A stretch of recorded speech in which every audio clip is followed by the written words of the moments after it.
Good afternoon, ladies and gentlemen. Lounging with Lisa, the video series that has me lounging while coming at you with thoughts of the day. I have an extremely special guest on the phone right now.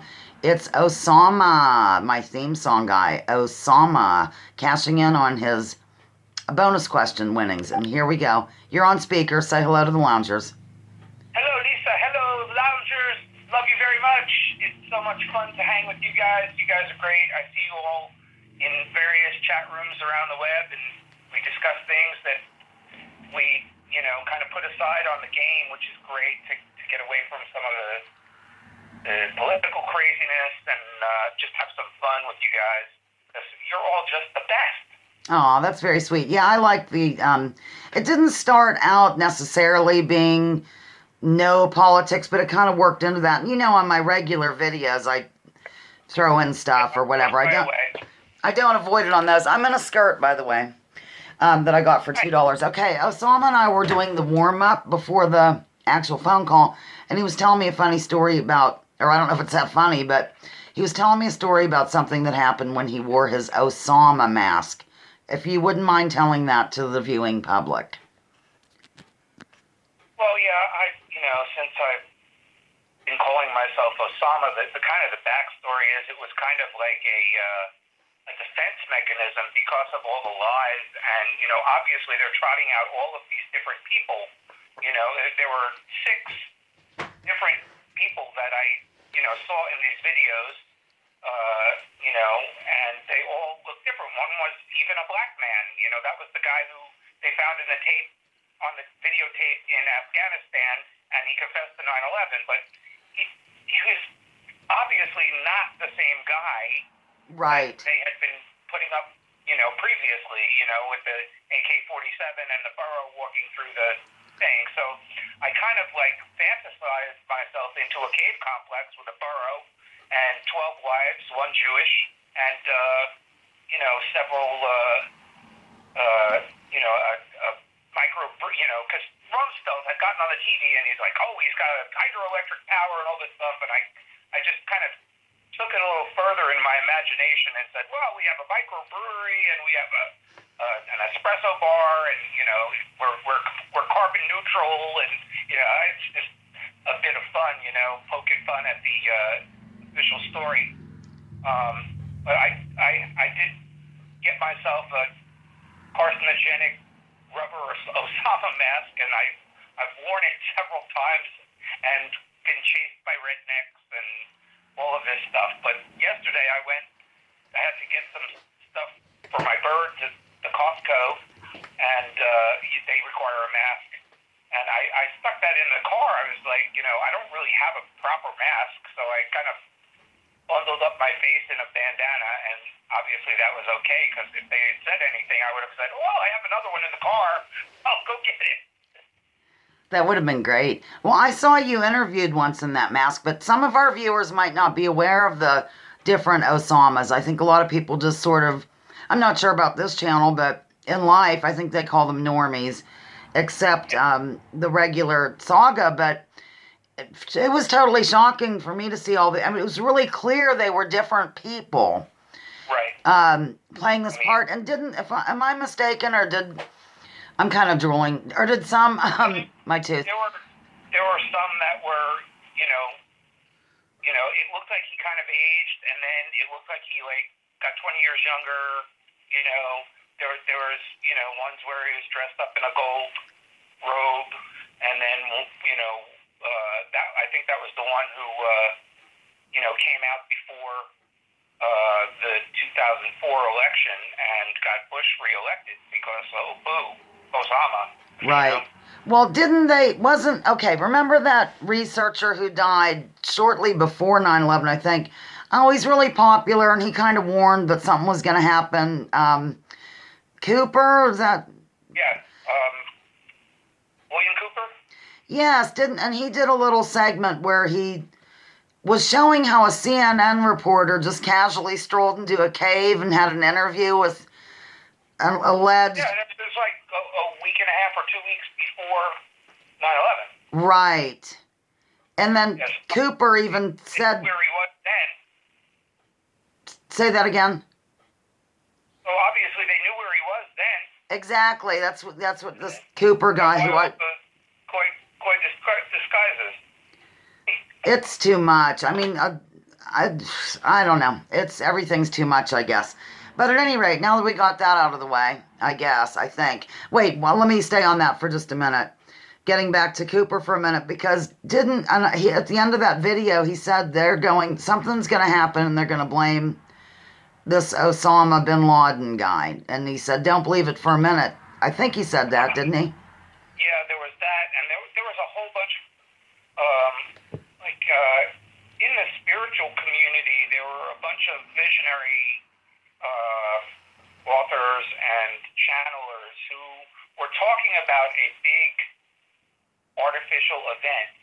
So when it went down, I was up in New York. I was 30 miles out from the city at my parents' house, and I had just woken up and I was in the bathroom, and my mom calls in, "A plane hit the World Trade Center," and I started to get out of there. By the time I opened the door, she's like, "Another plane hit the World Trade Center," Oh my God. So I was glued to the TV, and within like 5 or 10 minutes, they said, "Oh, we found a car at Logan Airport with a bag that they left behind, and it was double parked, and in the bag was a list of all the hijackers and a VHS tape of how to fly a Boeing 67 in Arabic." What?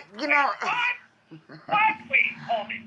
Okay, this is the event. This has got to be it. And I watched all day, and I didn't notice at first how poorly faked the plane videos were, which became the center theme of, hey, if they're saying, if the National Institute of Standards and Technology is saying that a Boeing 767 is going 570 miles I know. level, that the story ends right there. You don't have to do anything else to disprove it. Absolutely. It's physically impossible. Yes, when I was a kid, even I can remember like being young and afraid to fly, and I said to my mom and dad, "Hey, can't I just fly to Kansas City or wherever I was going? Can't they just go like, I don't know, 50 feet above the ground real fast?" And they said, "No, you can't. The plane will shake apart Right. if you attempt any." And they explained to me about the thinner air and all that. It's just right. The air density at that level does not allow that plane to it would not be capable. It doesn't have enough power because the drag increases as a cube of the air density. right. So, there's just no way. But, I was on the email group in, 2006, 2007 with a bunch of the big names, people, I was a founding member of 9/11 Scholars for Truth, and there was Stephen Jones, and there was You mentioned the SJ word here. Oh my God, I might have to whip you aside, but go ahead. yeah, he was a total plant and deal. Yeah. I have the book sitting beside me, by the way. He wound up stealing the website from Jim Fetzer out from under him, and Jim had really started it and hired Stephen Jones, and then he came into question, and this guy Ace Baker, who's a musician, and yeah, I'm familiar with him too. he did a lot of film work, so he was very hip to the video, and he knew exactly. He describes in his the Great American Spy Opera, which is still up on YouTube. If anyone goes to the Osama #5 channel, you'll find it in the playlist. Do you still make videos? I never see any of your videos. I haven't in a while. I made a little Bluebird video. I'm trying to get some more stuff together, maybe some music and live performances and stuff like that. But Okay. I just really enjoy. This is my only social media. Me too. Yeah. Because I don't do Facebook or Twitter. I don't either. I have Facebook and I keep it because of my clients I have to reach, but I don't do the wall at all. I can't stand going over there. I feel people there will give you 1,000 likes and comments if I post a picture of a cat, but If I mention anything deeper than a mud puddle, there's nothing. Yeah. It's just No, crazy. Hey, we've gone 10 minutes, but I'm going to keep you over. okay. So, I mean, this is really going quickly, but I did want to talk a little bit about, I'm going to hold up the book, Where Did the Towers Go? But this is how Osama and I met, didn't we? I think we were on Nicole Sandler. It might have been Tom Hartman at the time, or it might have been Nicole Sandler. And I brought her up or something, Dr. Judy Wood, and then you're like, yes, and blah, blah, blah. And so we're talking about the evidence as presented in this book. I'm holding up, weighs a ton. I had memorized that. Textbook, you know. I mean, if you want to, she did so much good in making aware of all of the strange phenomena. Very strange. Just perfectly. And Ace Baker's video originally was going to be a documentary all about Judy Wood, but there was some shenanigans going on. You know, she had a lawsuit, you know, against NIST and their contractors, right. And so did Morgan Reynolds. Right. And his take was, you know, the plane videos were not real. I mean, you know, and right. His lawsuit was about them saying that planes did things that they weren't possibly capable of doing. Wasn't John Lear a co-signer on that? I'm sorry to interrupt. A lawsuit, John Lear? John Lear? Yeah. Didn't yes, he? He gave a deposition in Morgan Reynolds' trial. That's what I mean. And Judy Wood's trial,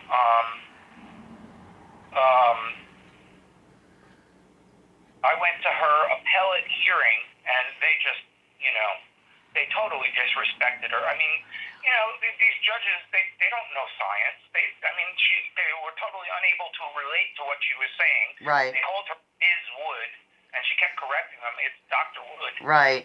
So, well, she said something like, I'm not super familiar with the court cases as much as I should be, but I know you are. And you even sent me a photo of you standing there. But something about, and one of the cases, a lot of people don't realize that 9/11 has been challenged in court, the official story, by Dr. Judy Wood and these people that he's mentioning, ladies and gentlemen. But and they're now, you know, there's been a University of Alaska study about Building 7. Oh, right, I saw that. Proves that fires were capable of doing a controlled demolition in 6.5 seconds. Right. So, there's some. That's even getting mainstream. That was in the mainstream media yesterday. Oh, was it? So, yeah. I forget what paper ran with it, but it was a pretty fair article. Wow. I mean, when I saw that at 5:20 p.m., I was like, wait, you know, I've seen them demo like old hotels in Las Vegas, and it's exactly the same. You can see the explosive squibs and the facade shattering, and the whole thing drops into its footprint. Well, if you look at there's a lot of video that was captured all day, and it also looks like it was dustifying most of the day. Whatever the case may be, it's clearly, for months, you know, whatever. Afterwards, they kept, you know, bringing in dirt. Yes. And then moving it around with a bulldozer, and then pulling it out, and then bringing in fresh dirt. Even on the day after 9/11, Giuliani got on and he said, well, we've got, you know, all these trucks lined up to you know, take away the rubble, and we're going to try and rescue anyone who's in the pile. But there's a picture of the trucks, and Judy has it in her book, and they're coming in filled with dirt.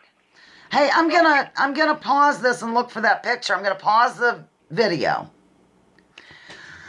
Okay, ladies and gentlemen, we're back. I was looking for the stuff about the trucks, but what he was trying to say, just go ahead and explain how they brought in what they were bringing in, and they were hosing stuff down and all that jazz, and we'll show them Hurricane Aaron. Yeah, whatever the effect was, you know, it's not understood to me because I'm not a military-industrial complex insider, but they were bringing in dirt, and the pile, which originally was, you know, where the Twin Towers were, it didn't even come up to, like, the second story. The lobby, right. Right, and the pile kept getting bigger because they were dumping dirt to try and keep this dissociation effect, whatever they used, was ongoing. Right, for a long time. For so long. And, you know, she mentions the path station that they rebuilt, I guess around 2003, 2004, and then 2 years later, it looked like it had been under the sea for 100 years. So all the new steel, all the bolts, everything was all pitted and rusted out. Yes, that. Under the sea. So and this, and then when they rebuilt the new WTC7, the new Solomon Brothers building, which Larry Silverstein had plans for before 9/11, and he Right. admitted to that. They used stainless steel support columns. You don't see the support columns, and stainless steel is no stronger than high-grade industrial steel, but it is more resistant to corrosion. So, that was one of the things that I made Judy Wood aware of in these email threads. Good. Well, and also, a lot of people don't realize there was a hurricane off the coast that day. Maybe you could just explain that a little bit. I'm going to let Zoe out. I'm not going to pause. Just start talking. Okay. I'll be right back. We'll talk about Hurricane Erin being a very large hurricane. Looks about the size of Katrina, and it was on a course from the 9th of September straight for Manhattan. It was heading straight for Manhattan, and on 9/11 in the morning, all of the weather reports didn't mention this hurricane that was headed straight for downtown Manhattan. And they just said, oh, we're going to have sunny skies today, and the weather's good, and this and that, and the other thing. Meanwhile, this hurricane is heading straight for them. Nobody mentioned it. Then the event happened, and then, it was kind of memory hold. But if you look at Dr. Judy's analysis, like when the towers went away, that thing made a direct right-hand turn. Yes, it did. Out to sea. Yes. It just right at the same time, the thing made a turn. So, whether, a world, I don't like to. all kinds of strange effects in tornadoes and hurricanes. Yes. That very probably are not just wind, they're electromagnetic effects. Right. And That's this. pointing out that there's a lot of electromagnetic energy in a storm. Maybe they've harnessed that because, Tesla technology. the energy required to turn steel to dust Yes. is incredible. Yes. And, And not burn paper, not hurt paper, like a cold event. right. I mean, paper was everywhere. Piano Man was in New York City that day and told me, I think he was on 38th Street, and I don't even know. But he said he couldn't get over it. Papers galore. Just everywhere. And you can see that in some of the pictures. Sure, right next to a car that's totally engulfed in flame. Yes. Paper, not burning. Yes. Boy, I wish I would have marked. Well, I didn't really know how far we were going to go into this, but I am going to have to go, though, because I have Zoe out here. I'll just show this one picture. Session, it's fine. But here's paper on the ground here in this paper things, ladies and gentlemen. If you want to check out the website, it's, let's see, what is it? WDTTG.com, I think. For Dr. Judy's website. Or The one specifically for the book? Yeah. Is it, where did the town, oh, here it is. Well, let's see. I think it's just wheredidthetowersgo.com, isn't it? Yeah, there might be, but you can get to it by Dr. Judy Wood, WOOD.com. Okay, great. That's kind of dumb of me not to know, but like I said, I have the book here just in case we talked about it, and here we did. Totally, but I am going to have to go because I have Zoe outside with no supervision. So I'm going to let you say goodbye to the loungers, and I'm going to take you off speaker. I'll do my closing, and then you and I will say goodbye. So, Osama's... From your favorite terror mastermind and conspiratard moron. There you go, absolutely. And according to Judith... Don't get any wooden wars because they're all Iraqi. That's right. Judith M. Villeneuve Maine says that if it were a classroom, I would be the teacher trying to control everybody, and you'd be the class clown. All right, I'm going to take you off speaker. She's right, off speaker, but stay with me. Okay, ladies and gentlemen, I'm going to sign off here on Lounging with Lisa, the video series that has me lounging while coming at you with thoughts of the day. Join me, join others, drop your political identities. Let's focus on issues, leave labels at the door, research before you judge. Remember, war is a racket. Don't take my word for it. Check out General Smedley Butler, what he had to say. And forgive me for having a hot flash in the middle of the video. You'll know why tomorrow that we went 20 minutes instead of 10 minutes. There's a reason. And you will find out if you come to the lounge tomorrow at 12:30 Eastern to play a game. Love you. Thanks for tuning in.